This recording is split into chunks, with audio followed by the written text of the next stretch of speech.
anybody looked into the CPMs for today's video? I need at least 350 per click. Is that how that works?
Please listen carefully.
What is Hologram 1 posting in chat right now? Can we show that? Is that gonna...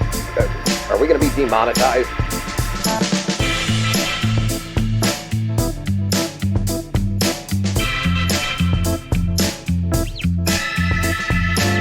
Ready places. Harv and Vaughn is live in 5, 4, 3, 2...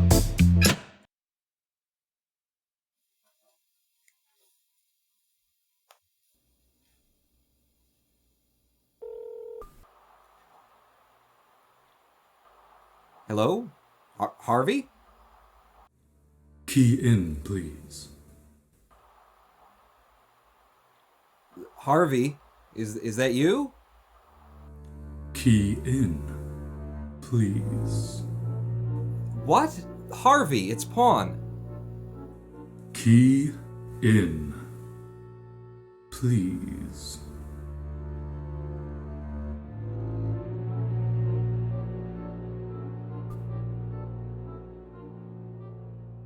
You've selected the Princess Diaries 6 Royal Infidelities. Playing on screen number 4 of Local Theatre at 2 p.m., 4:15 p.m., 7 p.m. and 9:15 p.m. To reserve your seat at one of these showings, press 1 on your pocket supercomputer now. There's a new Princess Diaries? Hell yeah!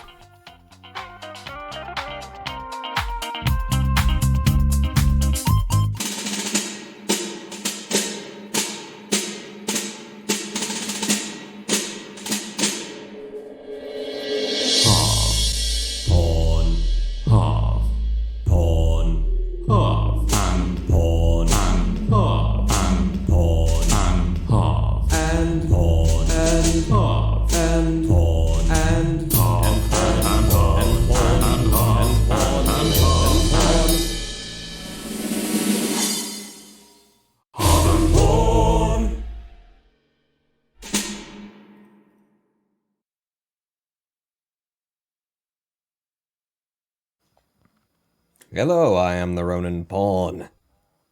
And I am HC Gaming, otherwise known as Harvey. Welcome back to the show, ladies and gentlemen. Pawn, how are you doing today? I'm feeling awful. How are you? Fuck! Yeah, I'm pretty tired. Had a long day today. It's been... I get the feeling just good. from the pre-show we're both very low energy today, so we either got to start really hard and then lean into it, hello and welcome to the Harv Pod Show, or we can just like fucking let it be and just hello, welcome to Harvey and Ronin Pawn's show that they do on Wednesdays at 9 p.m. UK, 4 p.m. Today's a day for some lemon and ginger tea with a little bit of ginger wine in there and some honey. I'll join you with the lemon and ginger tea. Ooh, you've come to life. My monitor just kicked on. I can see you over there. Hey, I only had to start it like 45 minutes early today. I am definitely like my swivel chair is pumped up a bit higher than yours, but that's fine. We're trying as best as we can to get my crotch above table level, because hologram 1 is in the chat, we know. So trying to play to our audience. You're so much taller than I am, Harvey. How many stone are you? What's stone in kilograms? What's the conversion? Kilograms, stone, it's all Greek to me. It's pounds, baby. Pounds. Oh, yeah. In this country, we place a certain number of geese on the other side of a scale. And depending on that, either we burn the witch or we burn the witch, regardless, really, either way. Yeah. It's just fun. I mean, that's just the more fun option. You can either burn a witch or not burn a witch, and that's like... Speaking of burning witches, I don't want to cause basically half of our audience to tune out, but we don't have a Adventures of Daryl episode for you today. What?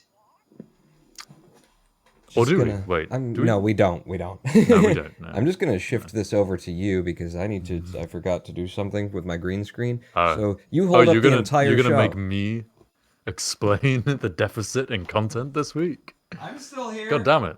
Truly. Way to put the pressure on. So, as you know, burning the witch is an American euphemism. That's not what I know. Certainly, maybe what you know. I'm not aware of that either. No. You just Who wants to burn up? the witch tonight? Is that or is it something even darker than, I mean, that's not dark, that's just fun. Is that why YouTube wouldn't let me monetize those Daryl episodes? Is that why YouTube wouldn't let me monetize our weed thing? My channel. My weed thing. Oh, your weed thing, yeah. Yeah. And I even did the whole like click and review and you should look at this again because it is advertiser friendly. And I want to make a goddamn argument because it is advertiser friendly. On primetime network television, how many times does the story involve something having to do with drugs? How many times does it have something to do, CSI Miami and all that kind of stuff? You got druggy, you got like stories where like the main characters are using drugs and stuff like that. I'm posting a video about smoking marijuana, which is legal in a growing number of states for all uses in the United States of America. We really need to stop being so united. But, and it's just like it's an experience that I had while high, and it's like sharing some spiritual and some laughs and some things like that. There's nothing to that other than the fact that it involves a conversation about marijuana that, the algorithm would say, oh, I see marijuana in the topic. That can't be monetized. But it's just, it's ridiculous. The kind of standards that they use and that they don't actually let you know what their standards are. And the standards that are different than primetime network television and where all the other advertising goes on. So welcome to today's topic, which is not weed this week. It's us complaining about about YouTube and so on and so forth. No, it's us offering our invaluable and unique and hard to get insight into the inner working. It's us complaining, which is just my favorite thing to do. It's I actually feel like the longer that we go on together, Harv, I can only corrupt you, and I'm sorry for that. I'm going to apologize early. No, I'm gonna bring you back, Pawn. I'm gonna reel you back in from the darkness of despair, and I'm gonna get some more kind of good feelings, good vibes, good vibes. There's a Yeah, demon behind these I eyes. started explaining about Daryl. Daryl is hand drawn by me, and that shit takes a while to do. So I haven't been meeting the quotas. Pawn hasn't been whipping me in the factory to get those drawings done often enough.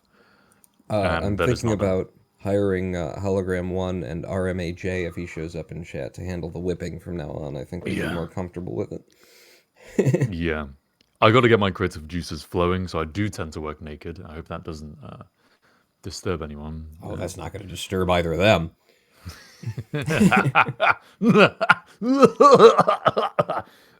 Actually, that reminds me that ladies and gentlemen, boys and girls, Hologram 1, Dermasian, Sky Captain, anybody else who's showing up and lurking, we are affiliates, ladies and gentlemen. We did it! Hey! Hallelujah, you can now money, cheer baby. and... Money? There's their money. You can now cheer and subscribe and do the usual things that you can do on a usual channel, and... Wait, hang on. What? But can they? Like, is actually enabled yet? I mean, you should just test. They should test, right? Just actually, to make sure that it's... We're going to need someone to throw some money at us just to make sure that it actually we don't works. know the system works yet. Hey! Hologram Okay. 1, there you go. Is it going to Cheering is happen? enabled. Cheering is enabled. Hashtag first is Hologram 1, and guess what didn't happen? Nothing happened on screen, did it? Paul. Oh, you know why? I set it to 50 bits. Can someone test with 50 bits? That doesn't sound Listen, right. I didn't know like what true? the response is gonna be. All right, we don't want to be blinged every couple of seconds with something. I'm not sure. Like on my channel, it is 10 bits, and it's like it'll get bling and all the things because I know my audience, and I know that there will be many small donations, and then occasionally the huge ones from a Germasian or a RMAJ or a Rex Skates or a Kenneth One or a just Or any of you in chat could be the one to make a big donation. Yeah. But here I didn't know what it was going to be, so I thought, all right, 50 cents just in case, we don't want to get bling bling bling bling bling, but maybe we do want to get bling bling bling bling bling. Yeah, I'll change those settings the right show now. Progresses. It's just a matter of us being entertaining enough to deserve it, I suspect. So, No, they have to throw it at me, regardless. Prosecutor Walton asking KPE4. What about VPE2? That's right. There's a KPE4 reference in the title. So, I mean, VPE2 is predicated on the requirement that we develop more of that game / another virtual polar expedition game, which isn't in the pipeline, so it won't be ready in any amount of time, if it ever Let's work on it right now, because I feel like the second version should allow for me to log in and start like shooting at you from the side or something, and maybe you have to like Beat Saber shield your way through or something like that. I mean, just to follow the KPE like history, I should be trying to stop you. That's actually a good idea. There's a good idea in there, It's actually like, that's kind of a cool concept that it's me trying to fight my way through something. Like 5 days of Beat Saber. That's got the struggle that you need from like an ongoing charity kind of fundraising event. Ooh, yeah. Every so many like donations, you hit $1,000 or something like that. Hey, we got our first official on-screen cheer. Oh, awesome. Thank you so much, Germasian. 1,000 bits, too. Hello, with a doggy winking and everything. And Sarge Segrosta just followed. Oh my God, it's all happening, Harvey. We should have turned this on earlier. Oh, it's the stream delay. People did it. No, it's not. But it could be. Which, by the way, today's stream is brought to you in glorious 60 frames a second. And so, if you find that your internet connection is struggling, remember, you can watch the stream in slightly lower quality just to take it easy on your internet connection over on either of our YouTube channels. So, you can still join in the chats, you can pop out the chat and have it, and everyone should be chatting in here. But yeah, buttery smooth, because instead of Daryl, today we have something very special. Some elite, expert, full HD 60 FPS Minecraft is too easy. Oh gameplay. God, not that. Why would you do that? Oh! Why would? Oh, first off, Minecraft, as though a million people haven't done that to death. And they're going to oh, but we're modding Minecraft and it's incredibly We're difficult. getting on the bandwagon after it's already arrived at its final destination, I feel. We're not following it anywhere. We're just getting on. See, Minecraft is too easy is kind of my jelly, my jam. It's one of the things that I like to play almost as much as Cluster Truck, in which I am a speedrunner and the fourth fastest in the world in my category. But, so I pitched to Harvey, what if we tried Might together? Minecraft is too easy, a mod that makes it incredibly difficult, all about survival. You're just on your back heels from the moment that you log into the world. And we played on a community server that, members of the Ronan Poland fan base, we could say. But it's a secret to every pony, and Noah Craw helped out a little bit. Kenneth One did most of the work. Have established a server wherein you can log on and play Minecraft is too easy, and I'll get the IP address for that while we're watching the video. But for today, as Harv alluded to, instead of Daryl, please join us in the attempt to survive in the hardest Minecraft that there is. HSC Gaming joined the game. There you are. Welcome. Hello. Welcome to Might. Hello, you. Wow, they've done Thank some... you. They've made some changes to this since I was here last. Oh, they've made some serious changes. What's going on? Careful, fire hurts. Where are the portals? You dropped down, I think. Drop down for fun and games. Where? Oh, here? Yeah. This is all new to me. Oh wait, they've left us a chest. Oh, this is great. This is cheating. Yes, it's cheating. Grab a stack of mushroom stews. Okay? We'll just take that though. So we've not even actually started playing and already we're cheating. Listen, just keeping it fair and Might. The world is cheating, okay? Okay. Don't go through at night, you will die. Remain seated until interdimensional travel stops. God damn it. I'm not in full screen mode again. Okay, wait. And I'm in full screen mode. Okay. Keep all arms and legs inside which of these, the carriage.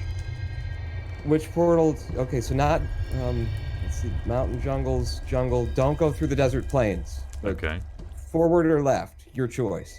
Mountains, jungles. Mountains, jungles, here we come. Enderman's envy. Oh, it's Minecraft! I almost didn't expect to see Minecraft here. Are you in the same place as me? I'm Where right. are you? Hello? Like I heard your footsteps. Oh, you can't see me. What? Oh, fantastic. Hello? I'm a ghost. Shall I go back and back again? You can't. There's no way back. No, that's not how it works. Right. I'll tell you what we'll do is we'll both log off right now and I'll restart the server. Great. My solution to everything. I can see you. You're here. That's the back of your head. You look a lot like me. We must have had the same mother. Yeah, father. we're twins. Mother, father. Okay. How does Minecraft reproduction work? Sorry, let's not segue. I understand that Might is an incredibly strict survival interpretation of Minecraft. So you just tell me what I need to be doing. Main things to do today. I'm gonna actually, since we got the mushroom stew, you keep working that the grass, and also like feel free to make some distance, look for some animals to kill, because we can get some serious food out of that. But one of the early things that you want to do is you want to get clay in order to make your first furnace. The first furnace that you make is out of clay blocks. Okay, bossman. So that can be. Got it. I'm breaking down a banana tree. There are bananas in this game? Yeah, he added bananas every night, the sadist. Sand. And I'm looking for sticks, and I just got our first stick. We're gonna need a stick to make our first tool. So I'll work this. Oh wow, I have done exactly the thing I told you to be wary of. I have let my hunger bar deplete. Oh shit, yeah, so have I. clarify for me technology progression. Okay, so wood cannot be gotten by punching a tree. Yeah. You have to dig gravel in order to get flint, and you'll get it in the form of chips that have to be assembled into a full flint piece. And then once you've got a full flint piece, you can make your first hatchet, with which you can take your first couple of blocks of wood. And then once you've got that, then you're going for 3 full flint pieces so that you can make a proper flint axe so that you can take a lot more wood, and then basically wash, rinse, repeat until you've processed so much gravel that in the process of coming up with flint, you've also come up with bits of copper.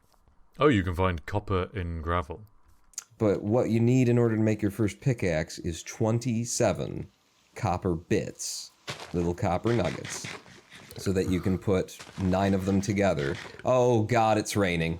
Okay, as long as we don't hear lightning and thunder, it can possibly be okay. Oh, great.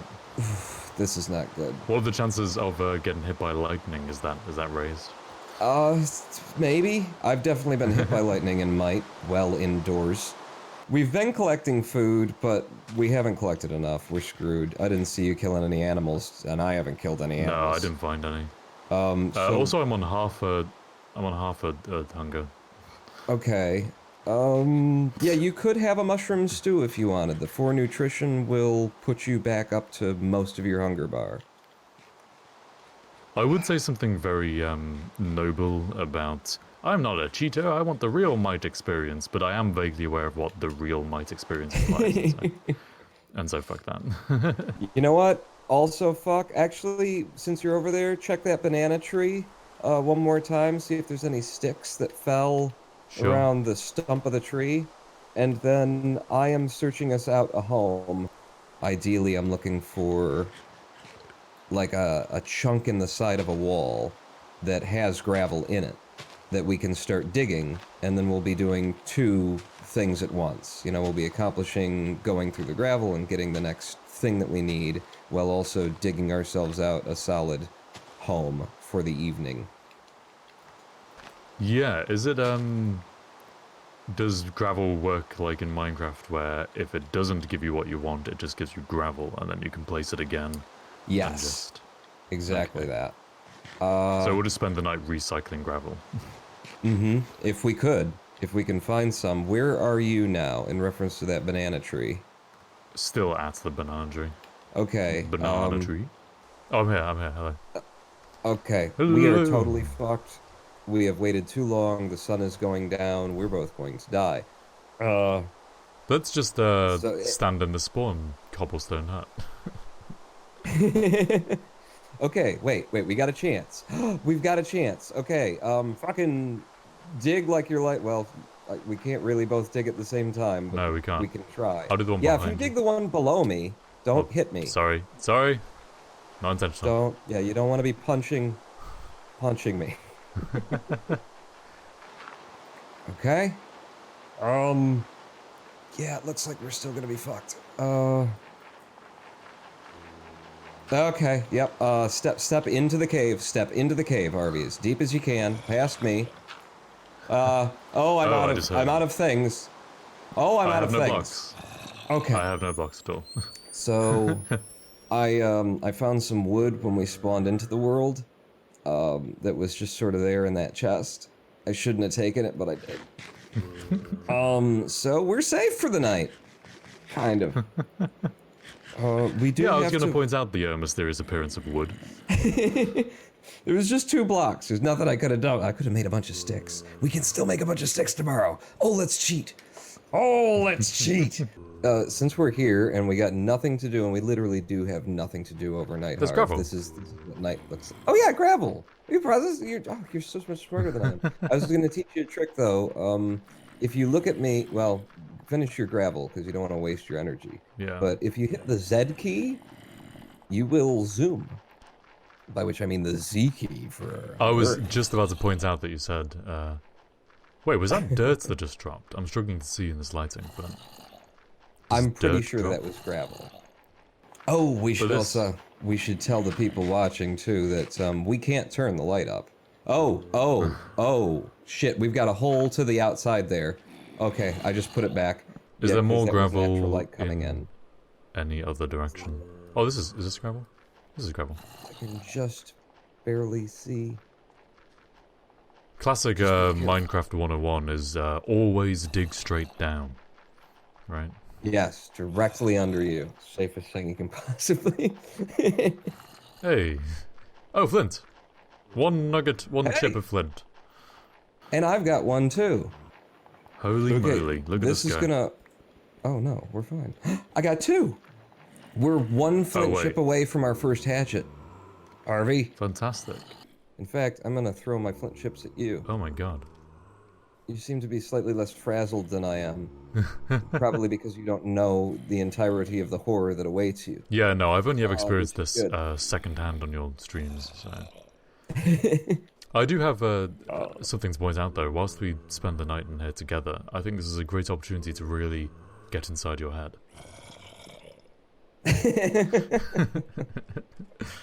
I'll have to put the night vision on for these scenes. There's so another... the zombie is trying to dig his way in right now. He is punching wood. I hear that.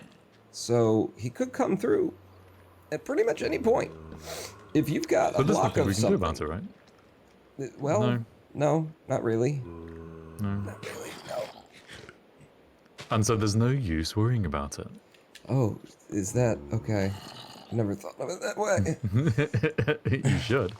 Yeah. What about underneath the wood block that's directly to your right now? Like the hole that I dug and then to the right of that. Is that something you can dig? It is. I think it might be dirt. I'll try.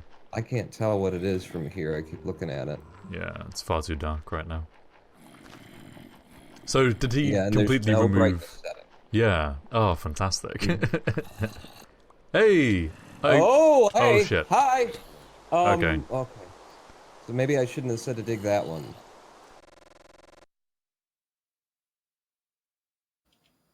Hello? Welcome back. Okay. Just trying to make sure I Hello. did all the things right. No, did I do it? This button. I found the button. I pressed the button. Hello, Kenneth. I see you there Hey. in chat. Thank you very much. First off to Atrix, the AGA. I don't know how that's meant to be said, but thank you for the cheer during the live stream or during the segment there. I didn't think about how that would work if a segment was rolling and someone cheered, so I wasn't prepared for that. You broke the system. Congratulations, and thank you so much. Bug for testers 1,000 bits. already. Thank you very much. That was great. We appreciate it. Now, I actually don't know how we died in that clip right there. I'm not 1,000% sure because we had the zombie punching I the have a wood, theory. and then you had you digging the gravel. And I know from history with Might, because there's a whole bunch of stuff in Might where there's gravity, where in normal Minecraft there isn't. Dirt and gravel and stuff like that. It's not going to stay up in the air if you punch it. So I asked you to punch a block that we didn't know what it was. It was dirt, and it could have been the block above that triggered a whole like downfall of stuff. But It could have been, but I don't think that's because that was kind of like parallels our setup. I think it was just chance that at the moment my dig finished, they also broke through the wood above us. I then kind they of go in think that that way. as well, because I swear I saw like a chunk of wood fall. The wood would not have fallen. The wooded would not have fallen if, just based on punching a block that was adjacent to it. Dirt might have, but Yeah. not the wooded. And like that wood would have just stayed there. And See, so, it's yeah, hard they to must fucking have just talk broken about, isn't through. it? The wood would have just folded. It's difficult. Oh, hologram heard the wood block break. So there you go. Heard the sound. Oh, all yeah, okay, so he punched his way in, and then, alright, so it's not my fault, because I'm the one who said, what if you punched that block? Yeah. Any excuse that makes it not my Stormhawk. fault, I'm behind. Stormhawk, welcome back. Hope you're enjoying that game that we that you won. We are doing well. Thank you very much. Hope you're doing well. In fact, so today's topic for conversation is, and has been just a little bit, we're going to dive into it now if I can find where the hell my notes are, is just YouTube in general. I came up with the title "How Not to Be a YouTuber" or "How to Be a YouTuber." Because we both have experience. You are sitting here, ladies and gentlemen, with two people who have been, objectively speaking, successful on YouTube in their own categories and in their own rights. Fellow over there has a channel that to this day has 103,000 subscribers, I believe, even now. Didn't say it because it used to be higher. Yeah. Well, and No, it's remarkable that it still has over 100,000. I don't think it's going to last very long, but yeah. And then on this side of the table, you're looking at a fellow who used to have over 8,000 subscribers, now down to 7,000 and something, and it's the lower end of 7,000. But more so, I'm literally sitting in the house that y'all built because I had stopped working as anything other than an entertainer and a, influencer. No, as a YouTuber and a Twitch live streamer when I bought my house, which means that your donations and your support and the content that I was making that you guys liked, that bought this house. So objectively speaking, success, and not so much anymore. I want to talk about that actually. That's really interesting to me right now. What I feel has defined my character arc as a YouTube persona, if we were to talk about it like that, is in part, in quite a large part, reevaluating what success means and like how you measure success. Because right from the very start, even now, at a time when YouTube is like less about subscribers than it ever has been, subscribers are the number one metric of size and success. And size and success are kind of two different things. But even of size, like subscriber count is the most visible metric, and yet it's also like one of the worst ways you can measure how well someone is doing on YouTube. I mean, I have 107,000 subscribers, but I'm not getting 107,000 views on each video. I mean, yeah, I feel, if generally anything, speaking, my experience has been just watching other YouTubers as well, other successful YouTubers, big names, the big people. Like, if you can get 10% of your audience to show up to your videos, 10% of your subscribed audience, you are doing incredibly well. Like, that is, you are hitting as hard as you're probably going to hit, except for when you go viral with something. But the average, if you can pull in about 10%, you're killing it. Which means, if you do have, that's the pressure that we put ourselves under as YouTubers and entertainers and trying to keep up with the system is, I got 1,000 subscribers, and you think, I got 1,000 people watching me. If you can get 100 people to tune in of your 1,000, you are doing as well as Markiplier, PewDiePie, Game Grumps. Like, you're doing as well as the big guys, in terms of that ratio, yeah. But the big thing is, well, for me at least, for the character arc I mentioned, is learning not to view that as like in any way tied to your self-worth, like how good you feel about yourself, because that's a dark path that I've been down. Don't do that. We'll go more into depth on that. But also be just, you can measure success by any number of means you like, and you should choose one which is more suited to the style of the kind of videos you want to make and stuff. Like if you're making kind of more conversational, intelligent kind of discussion stuff, then like Stormhawk was saying in the chat, the watch time is maybe a better metric. How engaged are people? Like your total impact, you can choose that to be what you view as a success metric, or you can choose just of the people who find the video, how many of them do you keep and really reel them in with what you're doing. In many ways, that's just a better kind of metric of quality than anything in a system where quality doesn't really matter. Yeah, you'd actually think that with all of the fanciness of the YouTube algorithm and everything that it's doing in the background, to the point where the people who developed it have no idea what it's doing, that they would have built in a part of it that seeks out quality based on watch time, based on, wow, okay, so this person, like, these channels don't get a lot of views, they don't have a lot of, but Jesus, the people who watch, they watch. You'd think that they'd be working with that at some level. No, you wouldn't think that. You would think that No, if you their wouldn't. goal Not about was to, YouTube, no. yeah, you'd think that if their goal was to improve the quality of YouTube and not just to make advertising revenue. Yeah, which is another big kind of revenue generation is another one of those metrics that you can judge your self-worth and the success of your channel by. And it's nonsense. It's a horrible idea. I started doing YouTube seriously, actually started when I was maybe 12 years old. 12 or 13. Young age, like young developmental years. And I didn't start with the whole HSC gaming stuff to begin with Kerbal Space Program. My actual start was I did some vlogging. I did like some live. Hey, thanks for the follow.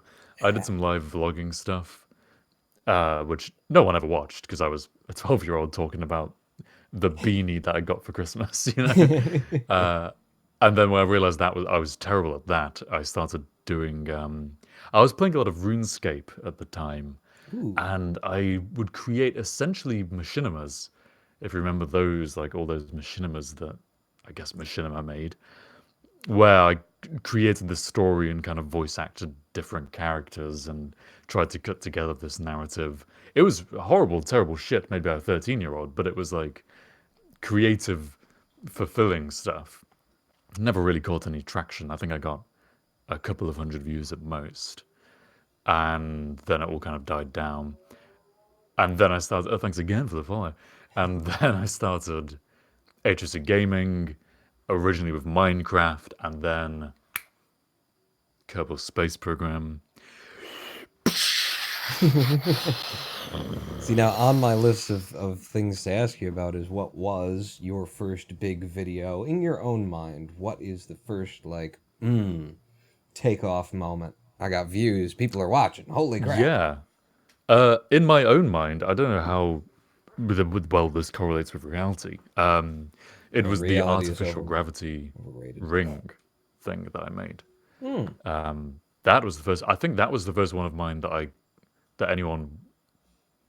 What am I trying to say? First one to hit like over 100,000 or over 200,000 or something arbitrarily significant like that. Most people seem to put down the Moonbase stuff as like their first contact. I think that was your first contact with me, certainly. Yeah, Or I at least what you mean, remember. it's all a mishmash hodgepodge, trying to remember those days. So I might have come in on that video and then found, went to the Moonbase, but the Moonbase was what like locked me in, because I just really liked what you were doing. Just all around, interacting with a community by accepting their craft and then figuring out ways to put it there and building something large and Which is permanent. It's kind of it's weird because to me, at the time, the community accepting craft and doing stuff like that was, I think, entirely motivated by, oh god, I don't know what to do in this fucking game anymore. Just have other people make content for me, Yeah, I think honestly that's where a lot of that came from, especially in the later days. on, just looking back at it, I assumed that it had something to do with that, with like one, that you can get people to continue tuning in when they're possibly the ones who submitted this stuff. But as I like aged engaging. in my YouTube awareness and just entertainer awareness, I was like aware of, he probably doesn't look back on that and think those were the halcyon days. But for me, that's where I found. And also, my cats are just tearing up my friggin' green screen right now. I apparently haven't. Oh, I can't fed see them it enough. on the. No, I've made them I can't see the invisible. Yes. So. Pawn's first nice, contact with Kenneth. Harv was stalking on the dark nice. side. You can hear him, surely. Yeah, I kind of. Yeah, I want to run through kind of my history on YouTube just quickly. I was talking about this on a live stream recently, that all of this is like years and years and years ago now. Hey, thanks for the follow, Alpha Epic. It's many years ago. Also, I hate that the stream delay is just enough to make me look like an idiot. That I'm like several seconds behind the follow every single time. I designed it specifically to make you look like an idiot. Yes, it's all It's your the only way that I evil ever look smart in machinations. front of anyone else is I set it up way ahead of time, just so that everyone will look stupider, and then I'll know what we're talking Yeah. about. So, yeah, things really took off for HC Holy gaming. shit! All right, the cats have legitimately destroyed the green screen. Oh Right, my no, god! Oh, I carry saw on. that one. Carry on. Things really took off for HC gaming at like 14 years old, so still pretty young. Kerbal Space Program, more and more people tuning in. That I think 2015, I seem to remember. So how old was I? 20. What is it now? 2019? It can't have been 20. It must have been 2014.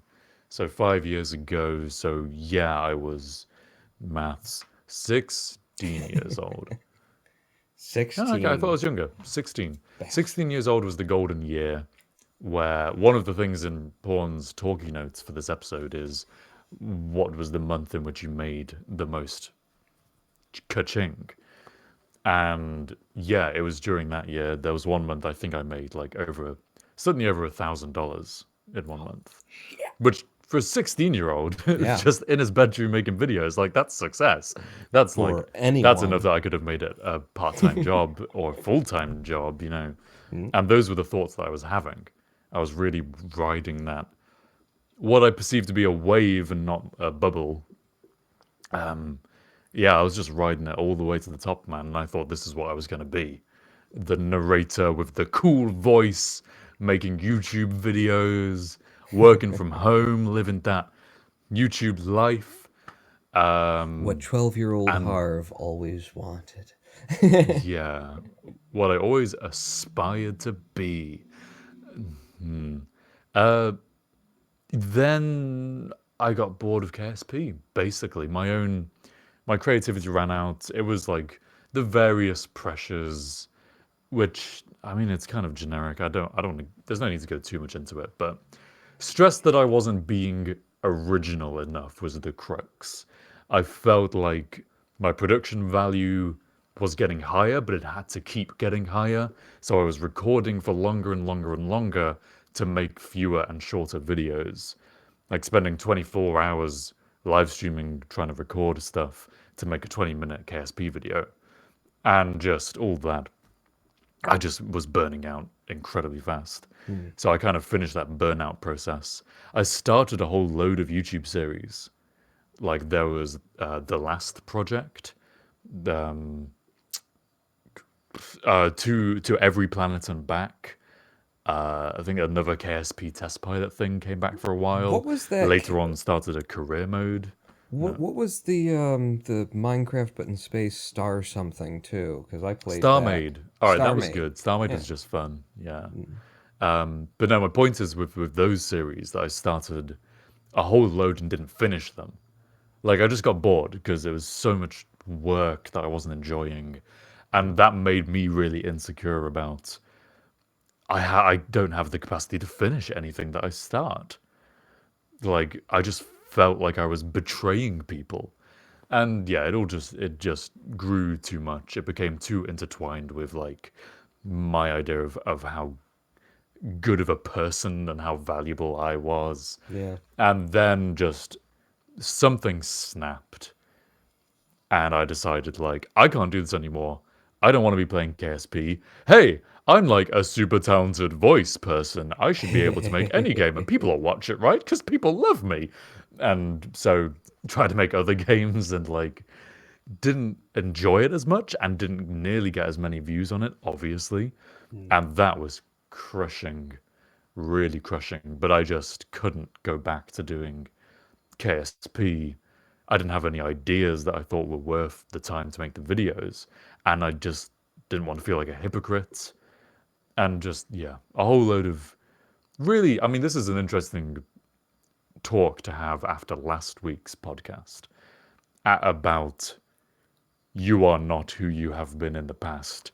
You can choose your identity like pretty much in the present moment. You don't need to be tied down. Yeah, that's what I'm talking about. Yeah. So it's funny that we're now talking about how like tied down I was by my own preconceptions of what my channel was supposed to be and who I was as a person and whatnot. And yeah, as you mentioned, StarMade and Kidderbob has also mentioned Space Engineers. Peppered throughout all of this were some multiplayer series with other YouTubers, like Enter Elysium, Goldfish, The Solar Gamer. And those ones were like the most enjoyable things I did at the time. But never really caught on. At least I perceived it to be that way, that I just felt like people didn't enjoy it as much or people weren't interested. And Yeah, so those well, series and were at fun to that make, point, but you it know, didn't. you had made videos that had hundreds of thousands of views on them and were tens of Yeah. thousands. So if you did a video and like you only got 2 or 3,000, that might have been like, oh God, this is death, you know. And meanwhile, That was the case. 99% Yeah. of people trying at YouTube would look at 3,000 views and go, oh, I made Yeah. it. It's so. I remember really clearly hitting 100 subscribers. I don't really remember hitting 100,000, which is kind of weird, but hitting 100 was like one of the most meaningful experiences. I was on holiday with some family friends at the time, and I was like, hey, I've got 100 subscribers on YouTube. And then they would ask me, oh, what do you do? Oh, I make videos about this game called KSP, and it's really awesome, and it's so fun. And like, man, your expectations change over time, and that's one of the worst things. And that's really this tail end of this character arc for me, because after burning out, starting other series, Planet Base, Stormhawk just mentioned Planet Base. Like I was saying about starting series and not finishing them, even for the ones which weren't KSP, I got like 12 episodes into Planet Base and just stopped because it wasn't getting as many views. And so I was, what's the point, you know? So eventually just completely wound it down. Went to university, grew a bit as a person beyond just school and YouTube, and like gained some other kind of developed my other interests and whatnot. And yeah, that was basically that. I feel like it's almost Intertwined. impossible to like become successful on YouTube or just in an entertainment profession without, and I know that this isn't true, but it just feels right to me, without first failing, just falling flat on your face. Like to, for me, similar experience, people start watching, people start showing up, I'm getting support, and it's very much like you have to have that experience of everyone suddenly shows up, you're really excited, and you feel a massive amount of pressure to try and be what you imagine they showed up for, what it was that they liked before, and then you try to become that, and then in the process of trying to become that and trying to be more that, you move away from like what you were enjoying and what was like and what they were picking up on. You know, you're watching the video and the person is genuinely enjoying what they're doing, and that's there alongside whatever else might be there. That's the craziest. That's one of the craziest things about the whole situation, is that it's so hard for you to know what is the actual interesting and like good stuff about your own content. Like when I asked you this question about what you enjoyed about me, your answer was, well, it was the mojo. It was like the fact that you clearly knew what you were talking about with the delta V and the orbits, but you weren't trying to do a lecture. I was just making the videos and talking about whatever I was doing at the time. And that, like, I didn't think of that was my appeal. I don't know what I thought at the time, to be honest, but it wasn't that. And I feel now like if I had realized that, or at least something closer to that, then maybe I would have been chasing things in a direction which is more about pursuing what I felt I could talk about, like with that kind of mojo. And it would have been closer to my interests and closer to my engagement and would have stayed being engaging. But no, we just kind of find those obvious correlations, like KSP, and That's what people like, and kind of just beat ourselves up when that stops working. And yeah. Yeah, Um, it's a hard life being a entertainer, YouTuber, live streamer, whatever you're gonna call it. Just generally an entertainer. You know, you put yourself in that category if you're gonna try and do this. Don't think of yourself as a YouTuber or a live streamer. You're an entertainer. You're I guess probably the best thing that you'll ever hear back is I had a hard day, I've had a hard week, I've had a hard month, and I tune into your stuff and I just forget about it. And that's probably the best compliment that you'll ever get. yeah, definitely. That tells you that you're doing something right. And that for me is hard because I also have this like desire to impact people in a way that's like we got a lot of problems in this world, especially on my side of the globe, and especially just in my neighborhood right now. And I want to talk to you about some serious shit, and I want to like. Let's discuss capitalism and socialism and fucking corporatism and government and politics and Trump and Brexit and everything. I just want to like beat people over the head. I want to talk about that. But the comments that you get that tell you you're actually doing something good as an entertainer, as someone who's there to lighten a person's load, are always that hey, the world sucks. I live in the world. I come home, I turn you on, the world sucks less. And so there's this really hard balance for me personally is what I like to do to try and find the place where it's like I'm talking about it, but I'm making it lighter. I'm for me, just the process of talking about it makes it lighter because it feels like it's just not being said. The conversations aren't being had, so I get to talk about it, and I feel like at least someone's talking about it, even if it just has to be me. And I'm hoping that the people who are listening to when I do go off on my, political rants or something, are also getting a weight, lifted because it's like, finally someone's speaking the perspective that is so rarely heard. But it's a difficult thing to deal with. It's a hard line to walk. Because the closer you get to like what's going on in the real world, the further you draw from being the salvation in the storm, being the eye of the hurricane. Yeah. Yeah. And it's like it's just hard to resolve because it's like, yes, that's what I want. That is, in fact, when I first started, I used to say all the time, that's what I want to be.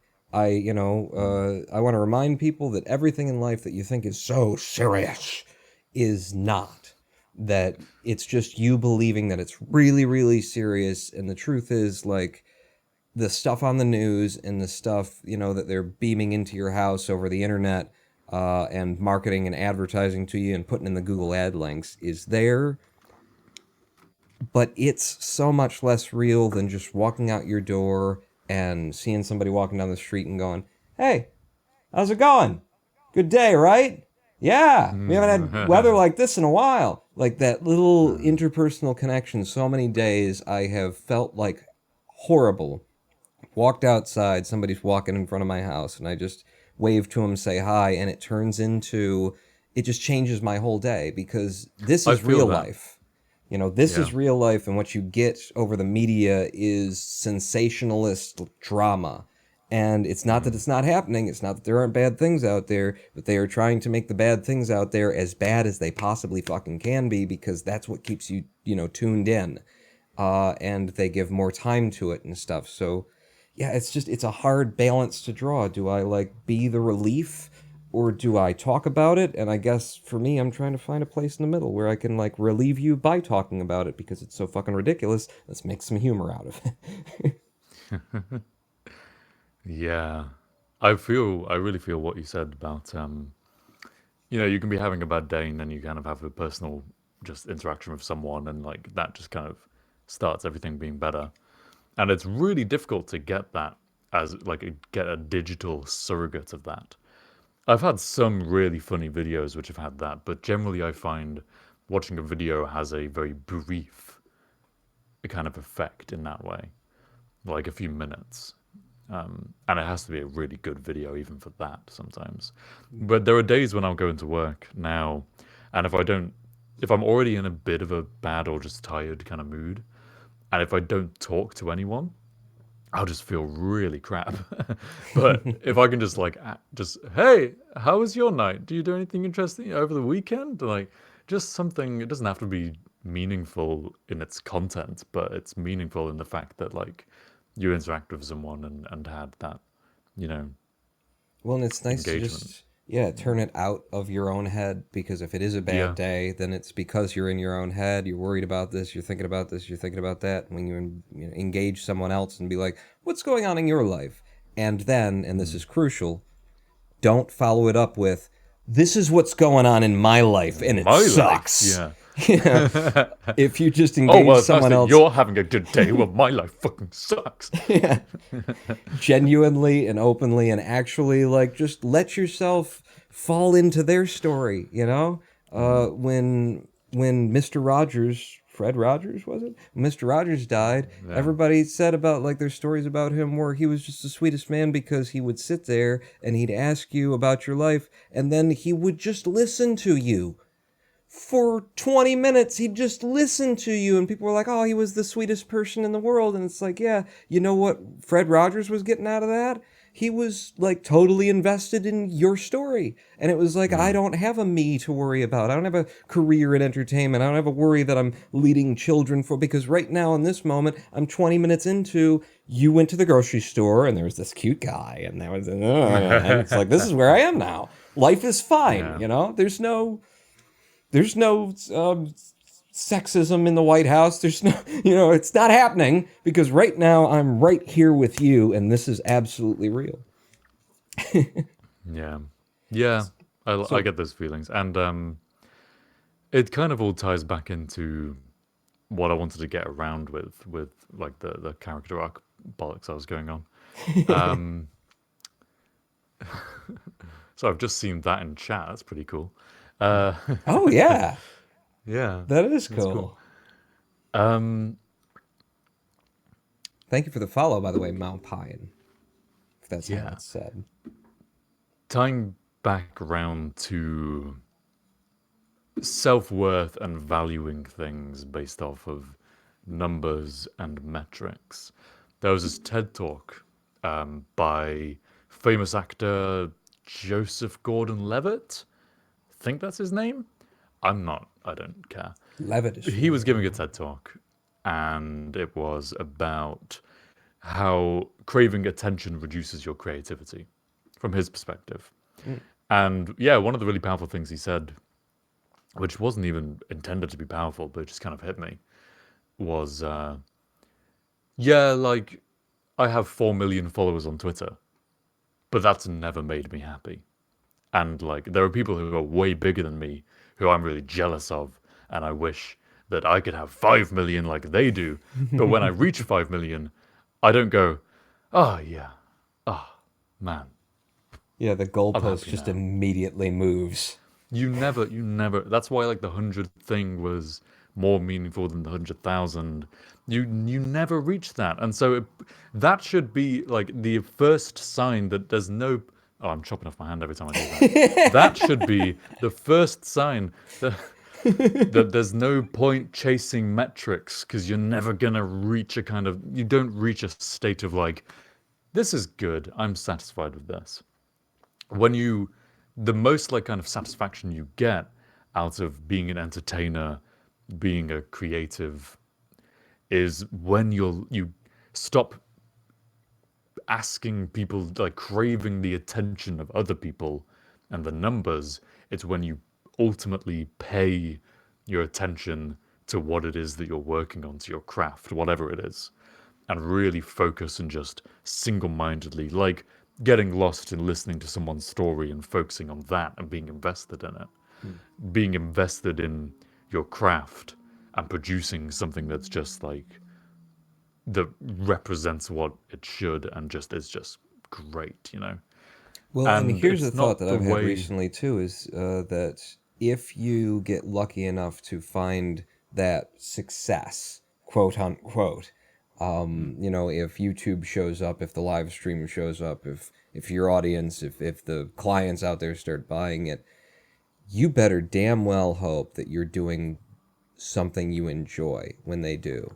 because you can spend your life doing things that you think people will like and that you think will bring them in, and eventually maybe you'll hit on one, and then you're going to have to do that from now on, right?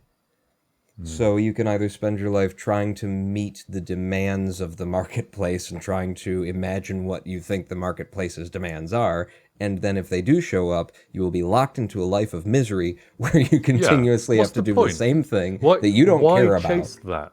Why chase that when it's just going to bring you misery in the long run? Like, we shouldn't be glorifying the metrics and having the numbers and stuff. It should be just like, hey, this guy has 100 subscribers, but he spends all this effort on making those videos just perfect. And God, aren't they just such like a beautiful reflection of him and who he is and like the kind of interests he has?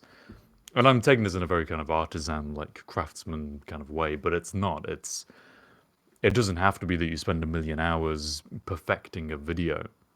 It can just be that you're doing that thing that you like love doing. Yeah, what is it too? The idea of a genius. I loved this when I heard the idea of a genius. You know, people say somebody has a genius for something. Oh, he's a, or people will say that, you know, this person is a genius in that field.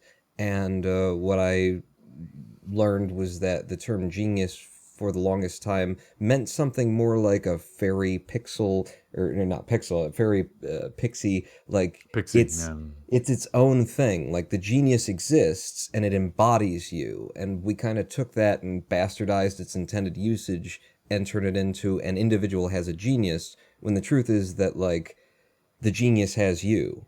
The genius comes to you and you indulge the genius and the genius indulges you, and there's this give and take in that relationship, as opposed to this I own the genius, oh he's such a genius. And I feel like that's such a healthier viewpoint to have on your own work, that like when things come together right and they work really well, it's not because I'm amazing and I did all of this work, but because you tapped into something that is pure and that is greater than self, and that you kind of almost have to get yourself out of the way to deeply tap into. I really have been feeling that way more and more. So since having my kind of 2.5 year university break pretty much entirely from YouTube, and I'm now kind of coming back gradually ramping. I mean, I say gradually, I'm now full pelt on Harv and Porn every week, but before starting Harv and Porn, it was like I kind of poked here and there to see whether the creativity would flow in those directions, to see whether I would enjoy it, to kind of test the waters with the viewers and whatnot. And I think it becomes so much more sustainable, but also just easier in some ways to do what you love and to follow the creative spurts when you have them, if you view it as being like, I have found this genius thing and I'm just going to do it justice because it's not about me, it's about this thing. And I just want to like truly reflect that, rather than being like, well, I'm a great talent and I will make the best video. It's just not fulfilling. It doesn't fulfill you to try and, yes, the worth of this is the worth of me. It doesn't work like that. So you have to. So I'm trying to give general advice. I'm not in a position to, other than I've been through this Dunning-Kruger-esque roller coaster of self-worth. There's a reference I don't get. A Dunning-Kruger graph is the relationship between how much you think you know about a subject versus how much you actually know about a subject. And so it goes, I like that. how I flipped. I think I'm flipped this way, right? I don't know. But it's like, rather than the linear expectation of you think you know exactly how much you know, instead it goes, oh no, I'm good this way, it's fine. Instead it goes like, as soon as you learn a little bit, you think you know loads. And then as soon as you learn a bit more, you realize how little you know. And then it takes a long time to kind of come out of that pit of despair. So I've been down this valley of despair in terms of feeling like I have things figured out on YouTube. In the pit of the and- valley of Lennon Kruger, is that right? Lennon Kruger? I don't know. Is that what I heard? Hey, I'm running low on coffee here. Can we roll a segment? Oh man, I just want to keep talking though, Houston. God damn it, let me talk. Yes, We can absolutely keep maybe we talking on should. these topics, but before we do, we've got a clip for you. There was some question earlier by Cha Tucker and by a number of other people as to the title that referenced the idea of Kerbal Polar Oh, God, Expedition 4. Not Virtual Polar Expedition, but Kerbal Polar Expedition 4. Is that a thing? Could it happen? Would it happen? Might it happen? Let's go to our man in the field, Harvey. Harvey, do you hear me? I figure that the world runs on meetings, you know? Reaching out and trying to get something done over an email that's not in a company's normal workflow. Practically impossible. Companies are great at scheduling meetings. That's your way in, you know? Get a meeting organized. And as soon as you do, then anything said in that meeting, well, that's company business, isn't it? That meeting happened on company time. That's now, you've made your way into the system of bureaucracy. I've just reached out to the Kerbal Space Program 2 private division publisher. I've asked if we can have a meeting. Quite a number of years ago, I hosted a charity livestream event annually. 2013, 2014, 2015, the Kerbal Polar Expedition raised over $50,000 for a charity called Charity Water. The following year, after 2015, became the Virtual Polar Expedition, which was awesome. After that, I went to university, and by the time I got round to thinking, oh, it's that time of year, I should do another event, it was just too late to organise anything concrete.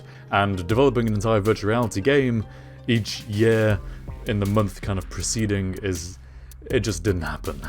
So without a suitable kind of medium to focus on, the events just kind of stopped. That is, hopefully, until 2020. The old KSP YouTubers, we're coming back, baby.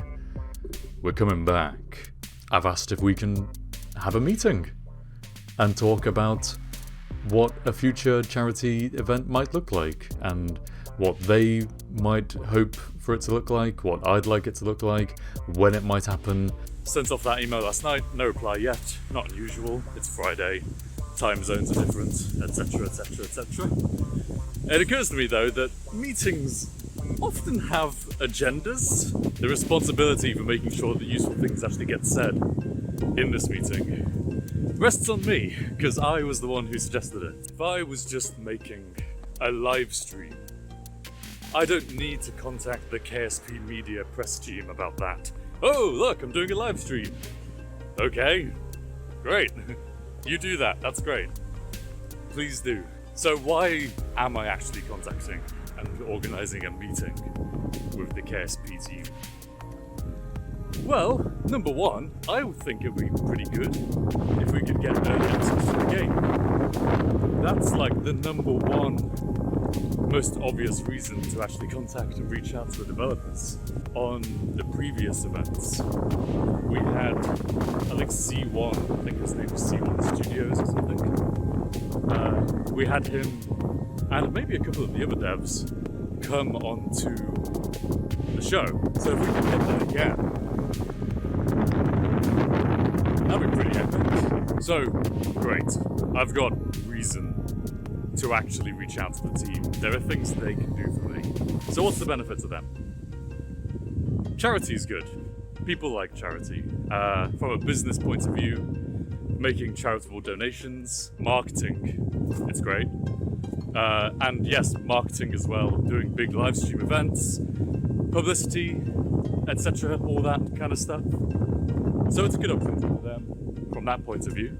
They might not be willing for early versions of the game to be live streamed so thoroughly over such a long period of time. Would Private Division be willing to put whatever multiplayer code they have? Would they be willing to put it to the test live on a charity event? Probably not. But it's something to ask them in the meeting. That is like the kind of simplest and probably the most reliable event format. A few consecutive days of live streaming for several hours on each day, get a load of YouTubers in, but have us all play the game simultaneously, and well, the Kerbal Polar Expedition would be to drive somewhere using a buggy. The idea of Interstellar. Kerbal Interstellar Expedition doesn't have the same ring to it, but it sounds much grander.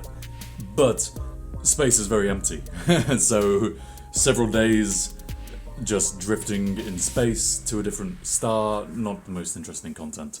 There's a big question in all this, which is which charity are we going to support?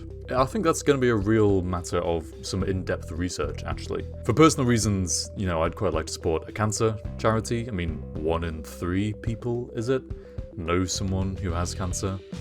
And for me, it's someone quite close to me who has a form, leukemia.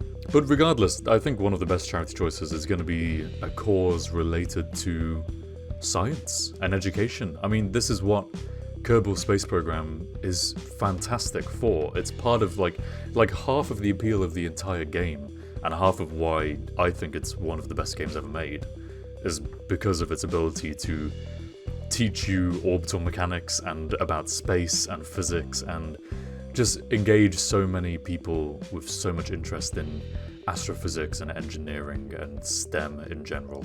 There are so many worthy causes out there. I'm going to think deeply and do some research to find an organisation who would be really suitable for this. And that's another thing that maybe Private Division will have some input on. The way I can see it going, and it would depend entirely on the character of Private Division's press team, is that they'll go, yeah, that's a great idea, go do it, and then won't really offer much in the way of support. Part of me is a little bit scared that they'll look into me, my channel, and they'll find, well, you haven't been making KSP videos for a very long time, and your viewer counts and all your numbers have all dropped. We don't think you're going to get the same kind of response, and so you're not worth our time. Sad, maybe true. I don't know. I might have been making it sound this entire time like I'm hinging on the KSP2 press team and I'm hinging on their support to run the event. Between myself and the other YouTubers who were involved in it previously and the YouTubers who maybe we can reach out to, you know, we'll have a fun event on our hands. But really, it would be so awesome to get them involved, you know, to build a bit of a relationship with Private Division, leverage their reach to the whole community. Awesome stuff can happen to make this a really big, really cool event. One thing which is worth noting is that the first KPE1 event was 6 years ago. 6 years ago.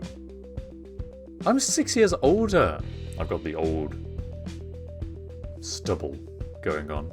A large part of it now is just that I know that with the added years of experience and maturity, to put it bluntly, I'm gonna do a much better job at hosting another event. It's gonna be fucking awesome, dude! It's gonna be so good! I mean, what exactly it is, I don't know quite yet, but that's the point. Let's get some ideas going, let's have some brainstorming. If you would like to contribute to this melting pot of just creativity, inspiration, ingenuity, wholesome goodness for the scientific community, leave a comment down below and I will be very thankful. It'll be awesome, dude. It's gonna be so cool. We're gonna do another KPE event! Brought to you by the old KSP YouTubers. We're coming back, baby! We're coming back. You best be ready for us. You best be ready for us. You best be ready for us. Thanks for watching, and I'll get back to you with more information when I have it. I'll see you all next time. And we're back.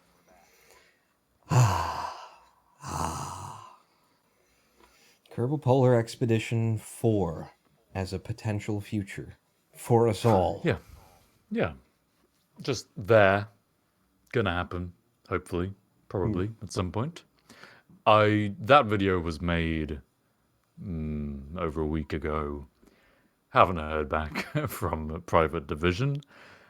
I've sent 2 emails total, week apart. Just nothing. So what we know is that they're either they've done what I thought they would do in the video, looked at me and just gone, he's not got views, he's probably not worth it, and just not bothered. Or they haven't even got that far.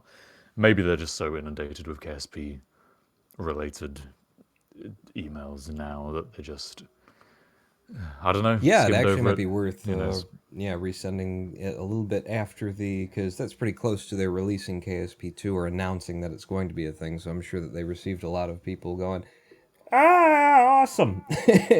Yeah. Mike Reactions. No, not Mike Reactions. Mike Reactions says Harv now has more maturity, and also Harv bad brain impression. I would like to point out and to argue that having maturity is being mature enough to realize. Matty Hayes just commented word for word what I was gonna say. What the? All right, what he said. That timing, though.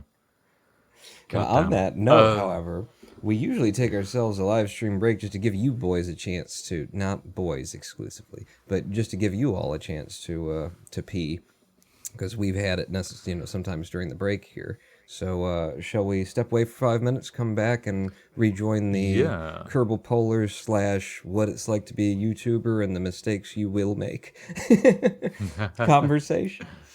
Yeah, absolutely. All right, so we're going to go to break right now. It's just going to be 5 minutes. Join us back here in those 5 minutes for more Harv and Pawn. Harv and Pawn, not out.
Please listen carefully.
Hello, ladies and gentlemen, boys and girls. We are back. I hit the wrong one. We are back. There we go. From the live stream break. Hope you had a good pee. Harvey did. Hell yeah. Yeah, I had a good one. Thanks. Wanted to say thank you to Dramacian, who cheered 200 earlier and said the entertainment business is very tough to have to keep finding more and more things to do so you don't become stagnant. Which is there's a truth to that. Trying to find the just keep it going. Where do you go next? I mean, with KSP, we both found our YouTube success. The big quotes around it, and they're not quotes because we both found YouTube success through Kerbal Space Program. And at a certain point, you do just butt up your head against, God, haven't I done all of this now? Like, what else is there to do? Or I've been here before. My big video was, and this isn't my big video like in my head, but I know just metrically. My big video was when I made a helicarrier. I made the Shield helicarrier in Kerbal Space Program. Yeah, I actually watched that again recently. Yeah, me why, too. I saw that. Within the past month or two, I suppose. And yeah, it's interesting to go back and watch myself in those days because I was so wound up to try and keep the audience. Like, I was always wound up in the first place, especially in those days. I had very, my two big inspirations for actually getting involved in YouTube, Harv knows, is Harvey and Dan Hardcastle of Nerd Cubed. And you can kind of see that sort of blend in everything that I did in my early days of Kerbal Space Program. Of, like, watching Harvey, like, let me know actually how things worked and what I was doing, and also inspired some of the ideas. Yeah, the mojo and some of the ideas about, like, how, like, what content to make in Kerbal Space Program, because I remember, like, really loving the idea of and the videos of, but just that premise was so brilliant. The space tourism was such, like, a brilliant thing to do. That was another series that I started and then never finished. Yeah. But yeah. But I mean, you got all the way out to friggin' the one that's like Kerbin. Lathe? Yeah, Lathe. I mean, it was a really fun idea that had a lot of, like, room to grow and stuff, and I was like, yeah, that's the kind of thing I want to be doing, and yeah, I found my own way. There was so much more I could do with that as well. The point about, like, the kind of well drying up and stagnating and, like, oh, I've kind of done it all, where do I go from here? I feel like what I was saying earlier in the chat, actually, so the VOD, you guys on YouTube won't necessarily have seen this. Suckers. I was... Yeah, you better watch the stream live, mother. So the whole thing I mentioned about originality basically summed up quickly. How you define originality varies. You could define it as like, hey, anything I make is original because it's me making it and I'm a different person to everyone else. Or you could define it as everyone's already made YouTube videos. Making a YouTube video isn't original, man. Like it's so variable. And as a result, my view on originality is that originality is something an idea takes on over time as you develop it. It's not you have an upfront idea. I mean, you can have an upfront original idea. It's just really rare, really difficult to have something which really rare to like come up with the idea of we'll Yeah. do like a multi-camera live stream weekly with clips and stuff, and it'll be like late night talk television or something, and we'll put it on Twitch. And I mean, I don't think I've ever seen that before. I mean, they've done multi-camera, but they've never done like do clip show kind of thing. It's they actually really rare. haven't, have they? I mean, not I that I don't think know of. anyone actually has. Yeah. Sometimes that that happens, idea- but that's rare. It's rare. But also, but that idea didn't happen straight up, right? We just, I want to make a show on Twitch. And then we developed it over time with what we wanted it to be and kind of hit things against the back and forth. And then it developed its originality over time. And so, yeah, if you don't do something because you think it's not original before you even try or even like develop that idea further and give it some room to grow into something, you're cutting away 90% of your content. And that's how I feel that's what I feel really killed KSP for me. It was mostly the mental block of trying to be unique. But now, you mentioned space tourism. Now I'm kind of back into the flow and I'm not letting that block cut off 90% of my content. I'm like, fuck, I have so many ways that could have been so much more interesting. Like, what about setting up the supply chain of the tourism side? Like, having the accommodation in orbit and the kind of more marketing and advertising and like making a proper kind of hotel with like an asteroid and like there's so Yeah. many cool ideas you could do. Oh my god, yeah, you could friggin' deorbit an asteroid, or not deorbit it, but like Yeah. put an orbit or Put an it in asteroid orbit, into yeah. orbit around something, and then build your own hotel on it and stuff. There's Which so I really much hope legs is to that idea. I really hope that's really well supported in KSP too. Yeah, I've actually too I've been on the verge here and there myself of just starting to do KSP content again, or at least like open the game and play and stuff. Just like I'm sitting here going, friggin', I've mentioned them on these live streams. I have friggin' dreams about about doing KSP stuff where my mind thinks that I'm on the moon, and then it's like you must be in Kerbal Space Program, and suddenly I'm playing Kerbal Space Program. I've been very much on the verge of going back to that. I mean, it's been so long that it feels like that would be fun to do again. Yeah, me too. I have the exact same feeling about it. And there's a part of me which goes, you hypocrite, Harvey! You said you were done with KSP! And then the other part of me goes, hey, my philosophy now is that I'm just making videos on what I'm enjoying and what I'm interested in making videos on.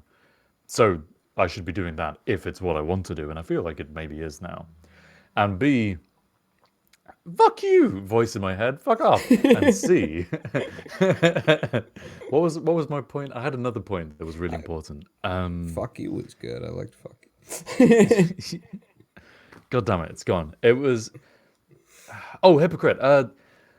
Who am I being a hypocrite to exactly? Like, I haven't made KSP videos now in 3 years, properly in 4 years. Like, those people don't give a shit anymore whether I do. Like, most of them would be happy to see me doing it again because that's the reason they're subscribed to my YouTube channel. Like, I shouldn't care about A, what they think of me at all, but more importantly, them caring that I went back to doing KSP. Like, they're not gonna. Well, So, and as we yeah. learned in last week's weed fueled live stream, if Go you're watch it if you haven't already. being a hypocrite to your past self, that guy never existed and has been dead for Yeah, a billion times yeah. over by now.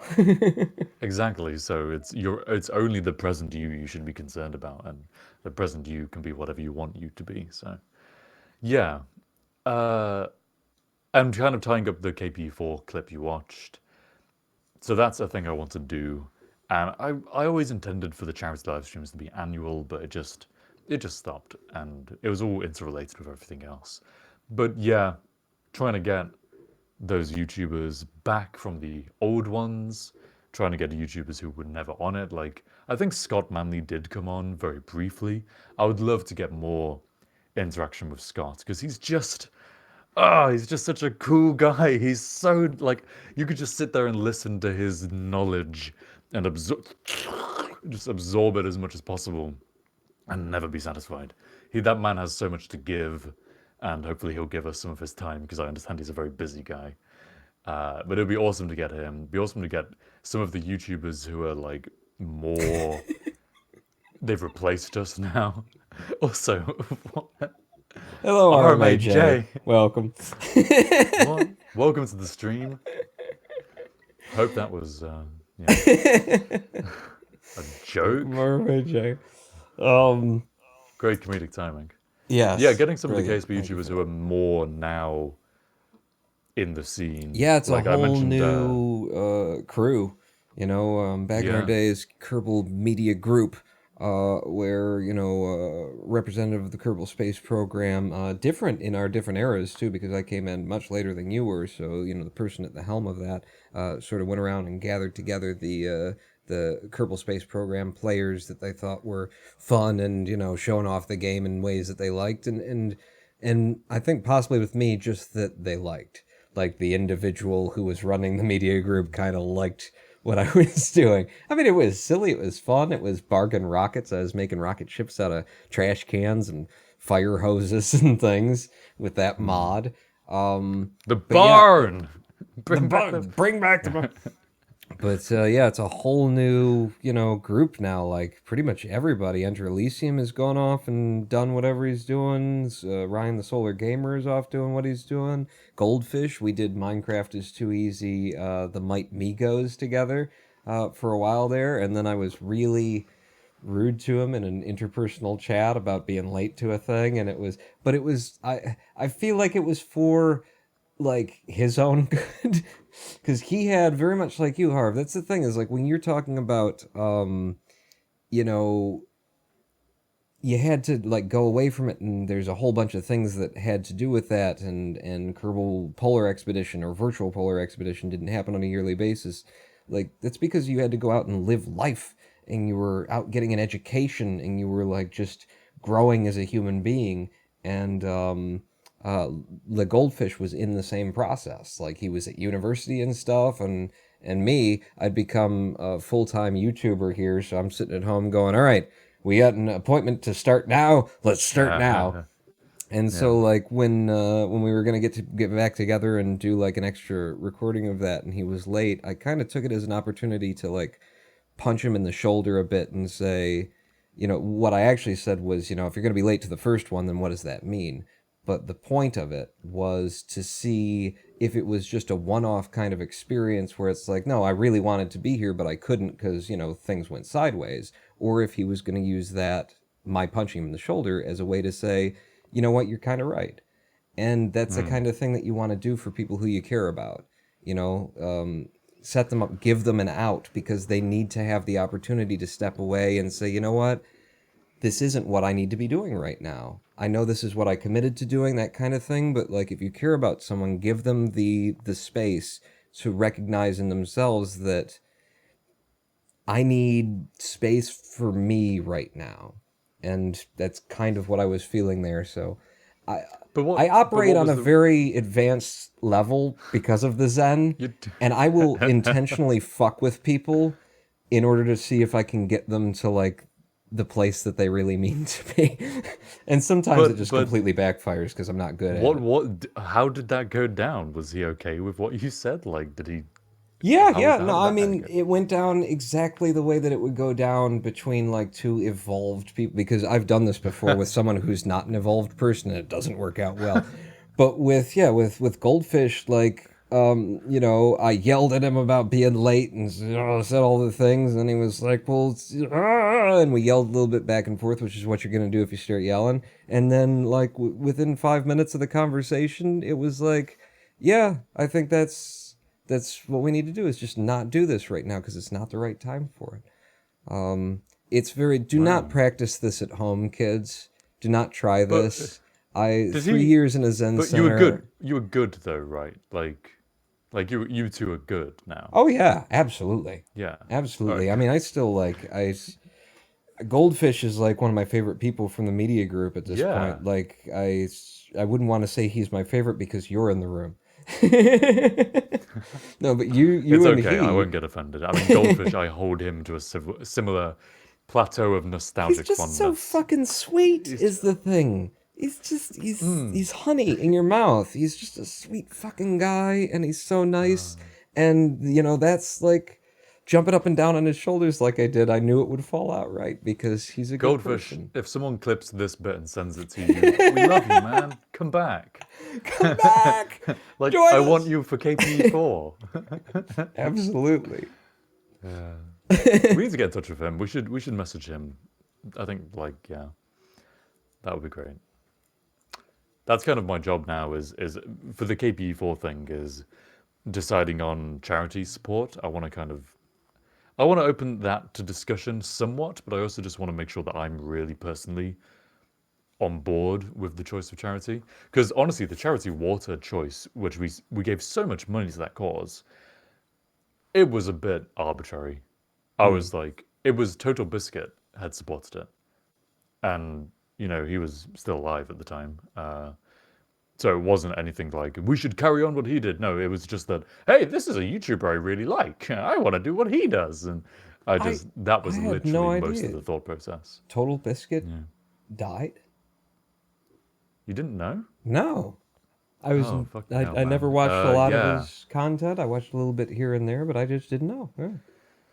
No, was it pancreatic cancer? It was, might have been, it was bowel cancer. Yeah, he thought it was in remission a couple of times, and then it just came back, and yeah. Geez, you know what we So should sad. support instead for Kerbal Polar Expedition? Too. Bowel cancer. Maybe research into bowel cancer. Cancer in general, maybe? I don't know. Cancer in general, yeah. I don't know. Well, no, that's one of the things I said in the video, was that like we all know someone, and so like cancer just needs to fucking die.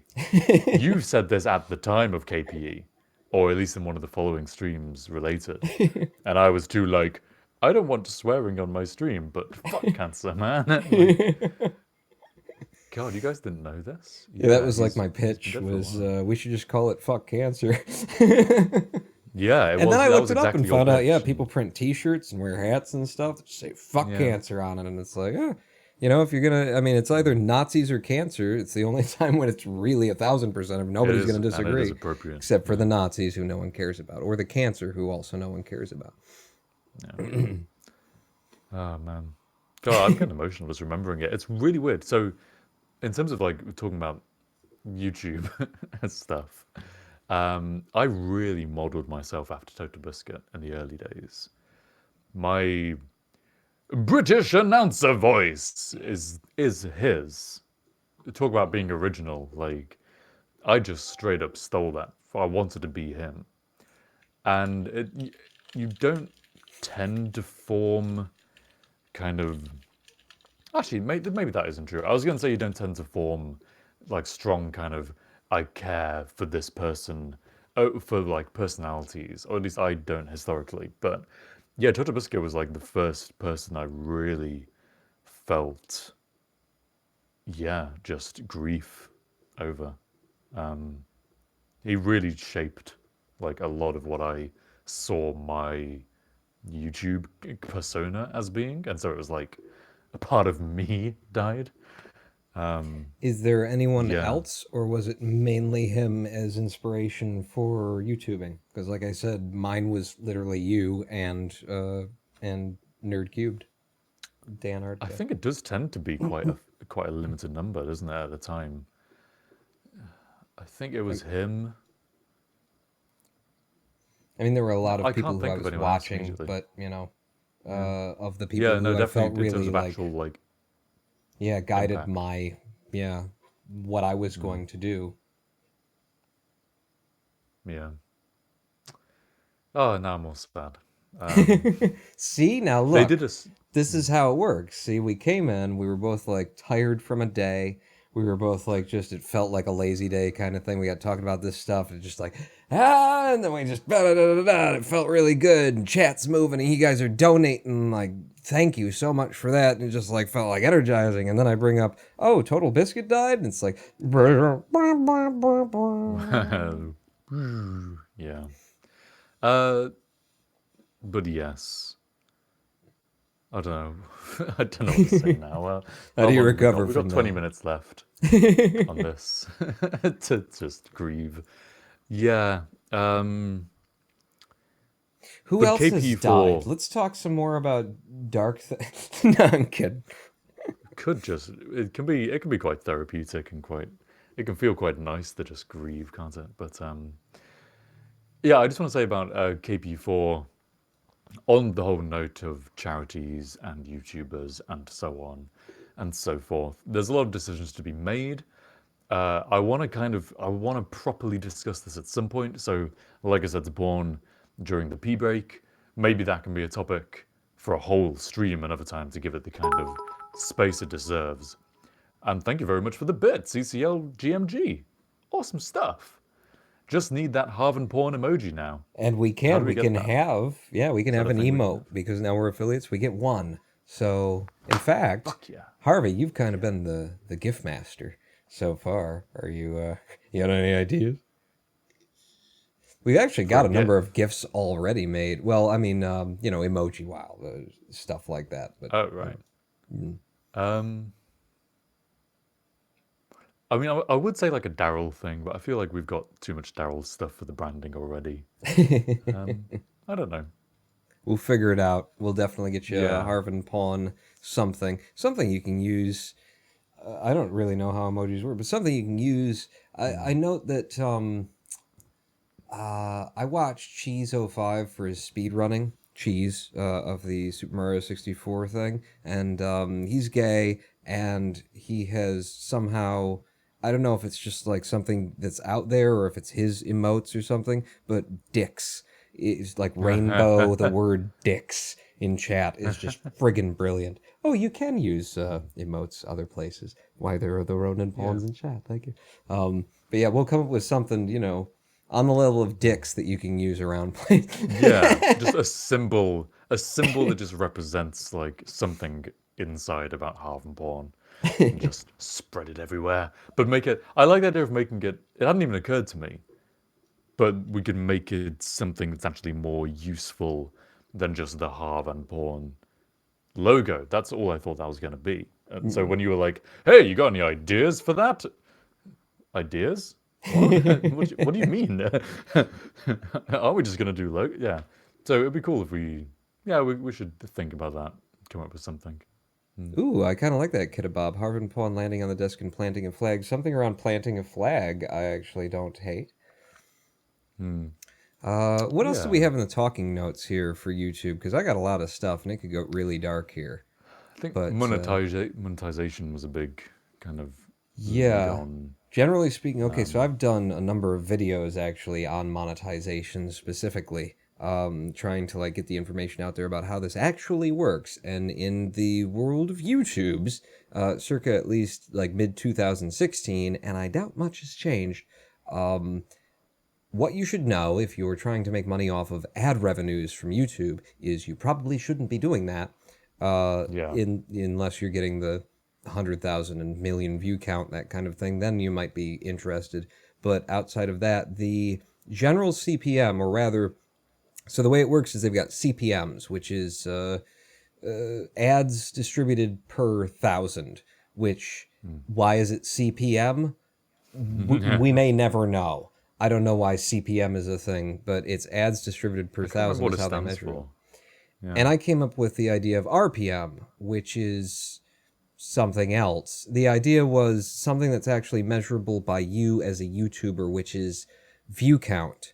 So, or maybe it's RPV. Yeah, I think that's what I said, RPV. So, revenue per view. Per view. Yeah. And the idea was, take into account the metrics of some people click and then they click skip ad and you don't get paid for it. And some people have an ad blocker and all that stuff. At the end of the day, based on the view count of a video, how much money do I expect to make off that video? And per view, per individual click, per individual view that gets counted, that number is 0.02%, or 2 cents rather. So not a full cent, 0.02 cents.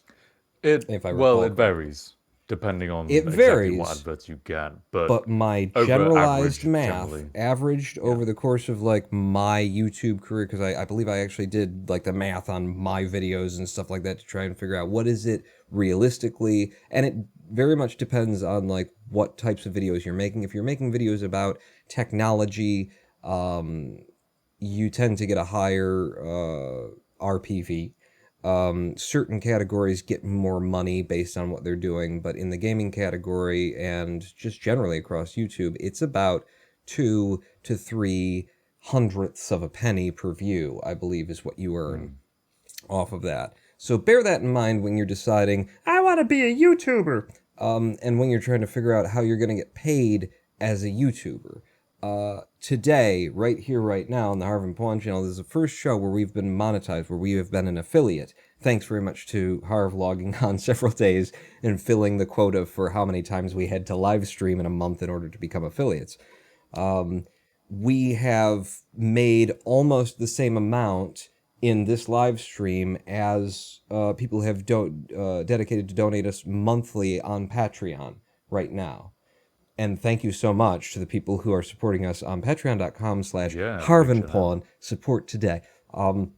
But my point being that like YouTube with its ad revenues is almost certainly not going to pay your bills. There is a reason why, we've got my one inspiration sitting next to me here, which by the way, look how I do business, huh?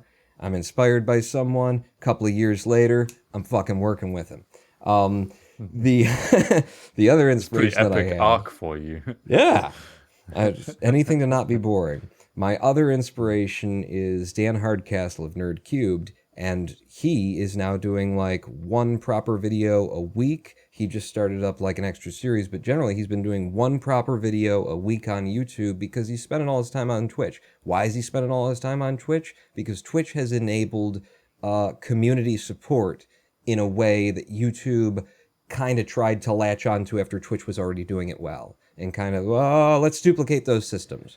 But Twitch nailed it in a way that made it just ridiculous to be a YouTuber exclusively. Because you're not going to make that money in ad rev support. You're not going to make that money through super chat on YouTube. Twitch allows you guys to support us in a way that we can support ourselves through it. So thank you for your donations and your subscriptions. Oh yeah, and this is a great way to tie everything together. By the way,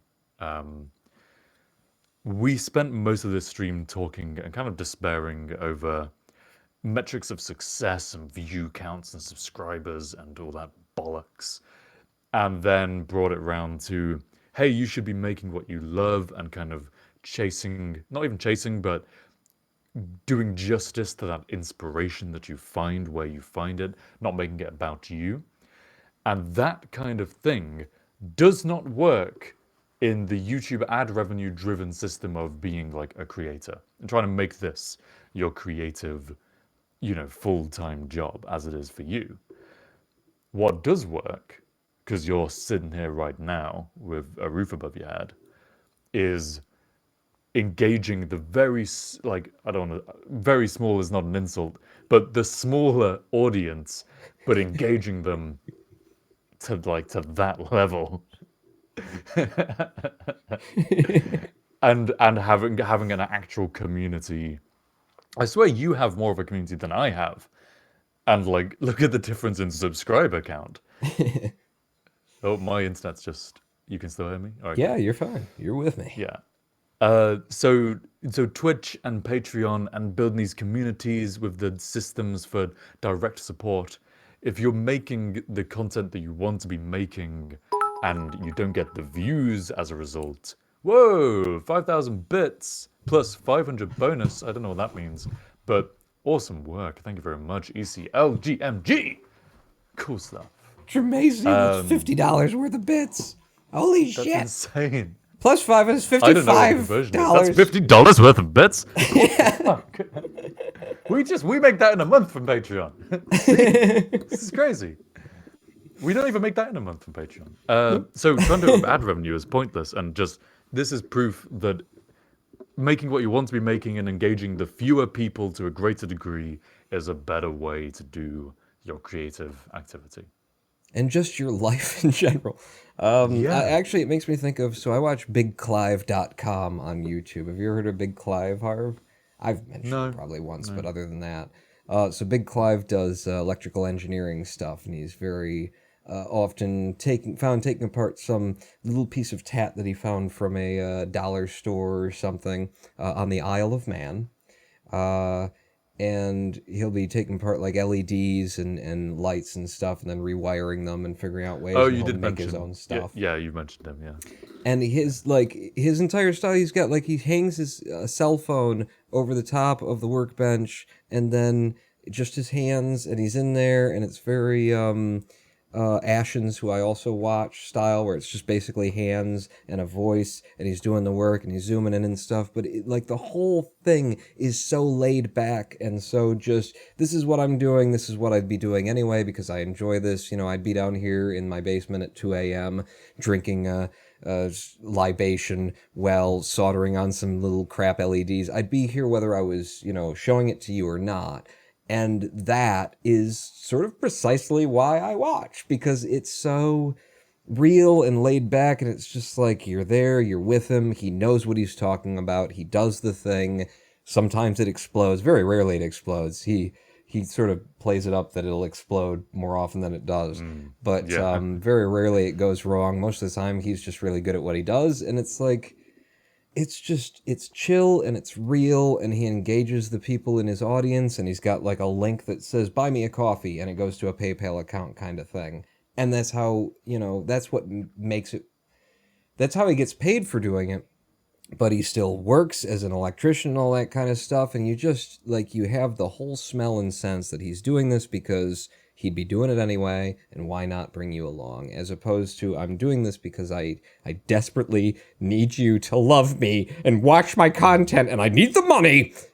That's not there when you're watching Big Clive, and that's what I'm looking for. God, so like often in the day I see an ad for something or tune into something, and you just feel the desperation, even if it's not there in like the delivery, it's just there in the content and the premise of it. Like, this was made for just to grind the algorithm's gears, to really lubricate them and slick them up, and then you'll send all of the people this way, and it's so depressing.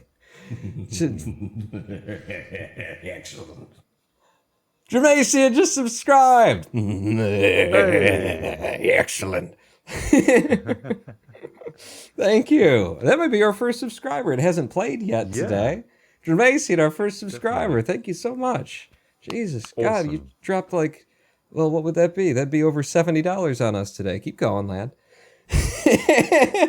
Yes, more please. That's awesome. Thank you, man.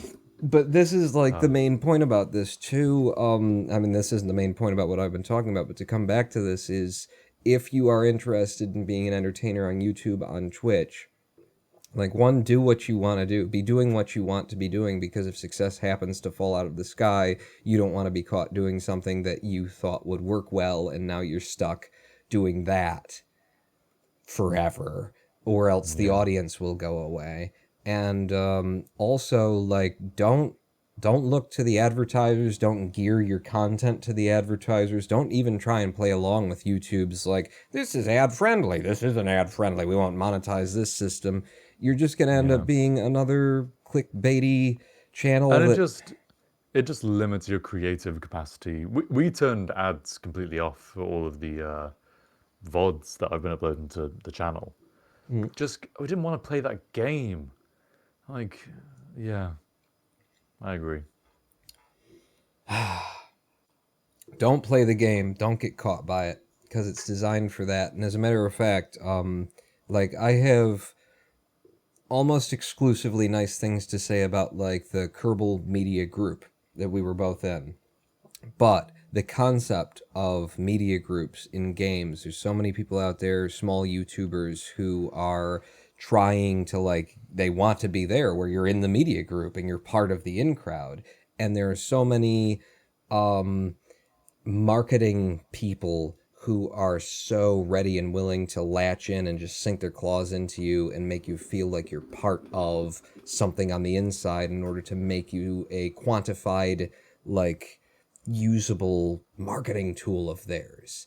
And just be very aware of that and be careful about that, because it feels really good, and it felt really good when the media group approached me, KSP Media Group. It was like, oh, really? You like my stuff enough? You're going to bring me in? And then I log in and like Harv and Elysium are there. And I'm, holy crap, these are the boys you want me to run with? All right. I've met my inspiration. Yeah. Oh my god.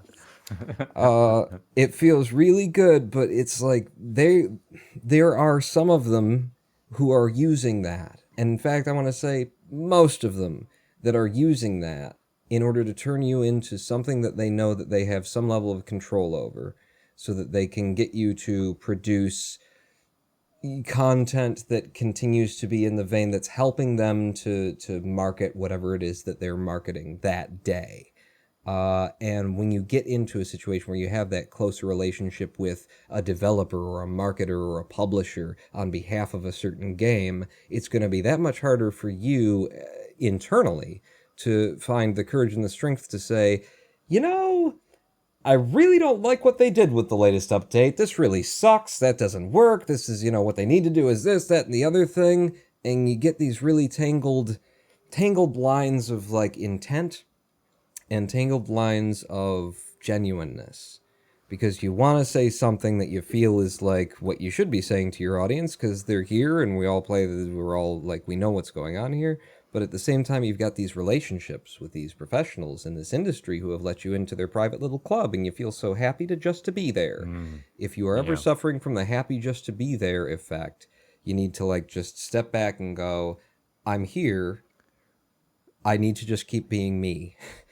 Don't. Yeah, and also, like, you're not here out of the goodness of their hearts. They're getting something out of it. So, yeah, don't be too awestruck and feel too honored in any situation like that, really. Like, I mean, humble, don't get your ego up, but just don't let it blind you to who you want to be. Yeah, because it can very easily stifle what you just generally feel and what you want to say. And things started to get dirty with me in Kerbal Space Program there toward the end, and mainly it was on my side with Kerbal Space Program that I produced some videos that I thought, like, you guys should really be, like, this is a great video that I just produced. You should sponsor this as, like, your weekly video that usually gets over 100,000 views. This is definitely, people have been waiting in my community to see this for years. I finally produced it. Here it is. So you're going to do that, right? And they were like, yeah, no, we don't think so. And I'm like, you sons of bitches! How much I have done for you! And I realized at that point where, like, myself just like, when I realized that I was making demands of them based on our relationship, I was like, we've gotten too close. This isn't how this is supposed to work. This is not healthy. I need to withdraw. And that relationship is what I had with my viewers. I mean, they might not have known it, but it was like, all right, I spend so much time working on this, and I know it's exactly, like, it's really good, and it's the kind of stuff that you want, and here you go. Why aren't you watching it after all the work I put in? Yeah, awful place to be. Yeah, the best advice is just to be doing what you'd be doing anyway. Be doing what you enjoy, and then if people show up to watch it, more's the better. If people start to support you with their cheers and their subs and whatnot, thank you very much again, then more's the better. But, regardless, like, this is my recommendation as well to just kids in general, because, as a aging human being. We've all been there. I have spoken to a number of younger people who are where I have been, who are, making decisions about university and college and, what I think I want to do for a living, who often report, well, I've heard this explicitly. I would like to be like a veterinarian's assistant. And I was like, wow, what a specific thing to say that you want to be. You don't want to be a veterinarian, you want to be a veterinarian's assistant. Like this woman had already like thought about, I don't really want all of that training, all that thing. I'm good with animals. I like animals. I know that I can help a doctor, but I don't want to be a doctor. I want to be a veterinarian's assistant. And the next thing that she followed up with immediately was, I want to be a veterinarian's assistant, but I'm going into nursing. Which is, close to that field, I guess. But it was clear from the conversation that wasn't her goal. It wasn't that I'm trying to get closer to what I want to do. It was that I have checked the statistics, I have read the reports, and the reports say that there is always work for nurses. And it's like, this is your life. This is the only one that you're going to get in this husk anyway. What you choose to do is what you will be doing for this life. You can choose to be financially secure by doing what is statistically most likely, or you can choose to be found doing what you enjoy and what you wanted to do on the day of your death. The day of your death is coming. Let's just make it really happy, Harv. Let's make this really happy. The day of your death is coming. I'm gonna just counter what you're saying. I agree. I agree with the premise. In terms of a lighter delivery, also bear in mind that you're not necessarily tying yourself in at this age. If we're talking about like university students, like if you are worried to go for a particular thing because you don't think it might not financially work out, you're not shooting yourself in the foot as much as you might imagine. Like, you can try it and try and go down it. And if it doesn't work for you, or your interests change, or it's not bringing in the money you kind of need to support the lifestyle you like, you have the time. There are opportunities coming. It's not like, I gotta choose now, so I better choose economically. Like, you can make those kind of concessions as you go. So start off with what you are most interested and love the most. Don't start from the kind of pessimistic, okay, I need money, I gotta live. Like, start in the better place and like, yeah. Yeah, well, you're young and you've got that energy. Be bold, be, courageous, and say, well, this is what I want to be and this is what I'm going to go for. And then be also willing to find out later that, oh, I was wrong about that. Because that's likely to happen. Oh, that, it sounded really good from the outside. On the inside, this sucks. So don't, identify with anything that you're going to do. But please, for the love of God, do not sacrifice your life and the better part of your years. And when you still have that opportunity to decide, a direction to go in, don't choose the one that's just playing the odds. Life is not a casino. It is, but it's not it's I just don't want to see what you want it to be. Yeah, and you do have time. You absolutely have time. Go after your dreams, and if your dreams don't work out and they keep not working out, and you don't have the wherewithal to stick next to your dreams that aren't working out, then there are other options. But don't start from the foot of, all right, I'm going to sell out early and get ahead. Maybe it works. Yeah. I've never tried it, I got to be honest with you, but I see so many people trying it. I don't see them being any happier. And I think you've got to really try and be true to what you love. Because your goal should be to be happy with, to be happy. I mean, it's quite generic, but to feel fulfilled is maybe the better way. Yeah. To pursue that which fulfills you. Go game for that. And I think that is quite a good, wholesome, positive message to wrap up this good, wholesome, positive stream with. Thank you very much for watching, ladies and gentlemen. Thank you to everyone who has cheered and subscribed and followed and smashed the like button and ring the bell. There is one more thing, though, on this wholesome and positive live stream that we want to go out on. just to sort of bring home the wholesomeness and the positivity and the just joy of life. And that is finally, after a very long time, ladies and gentlemen, boys and girls, today, we have accomplished the ultimate goal. The opus magnum is in from the architect of, I don't know, I'm mixing metaphors here. Ladies and gentlemen, boys and girls, the wholesome and uplifting conclusion, Harv returns to KSP. Perfect.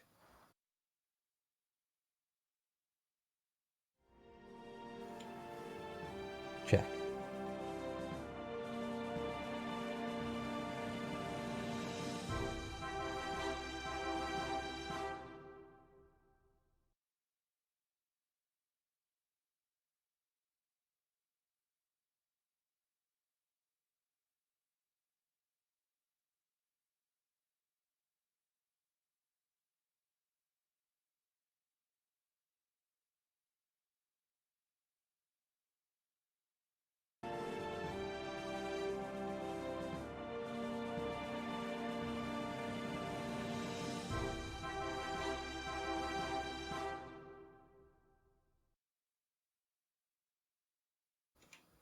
Ladies and gentlemen, boys and girls, thank you for tuning in to the Harv and Pawn Show. Please support us if you're interested in either here on Twitch, as you have done today very much with your subscriptions and your donations. Thank you so much to Gervasian, Atrix, who I don't know how to, Atrixica, and Hologram1. Thank you so much for your donations today on our first day of being affiliates. You can also support us on a monthly basis at patreon.com/harvandpawn. And what's the other thing, Harvey? I forget. PayPal.me/harvandpawn if you just want to give a one-off tip and don't want to tie yourself in. Alternatively, bits are now the way you can do those one-off tips. So again, thank you so much. We don't know why This that has been- exists now. This has been a great live stream. I really enjoyed this. This was good. Yeah. I'm so glad that you guys is how- enjoyed the commentary and just watching chat and stuff. You've all entertained me today, and that's what really this is about. Yeah. And Pawn, you've entertained me. I mean, you always entertain me just with your general pornness. But yeah, I feel like this live stream in particular has just been a great, cool experience. And cheers to many more. Would you share some mug with me? My name is not Miranda, but I will do. Just try and reach that out and just... All right. There's a bit of a gap in space. You know what? That's fine. Yeah. We'll see you next time, everybody, which will be this Wednesday at 9 p.m. in the UK, 4 p.m. Eastern. I am the Ronin Pawn. He is the Harvey. Harv and Pawn. Out. Harv, Pawn, Harv, Pawn, Harv and Pawn, and Harv and Pawn, and Harv and Pawn, and Harv and Pawn, and Harv and Pawn, and Harv and Pawn. Harv and Pawn. And we are clear. Good job, I guess. I wasn't really watching.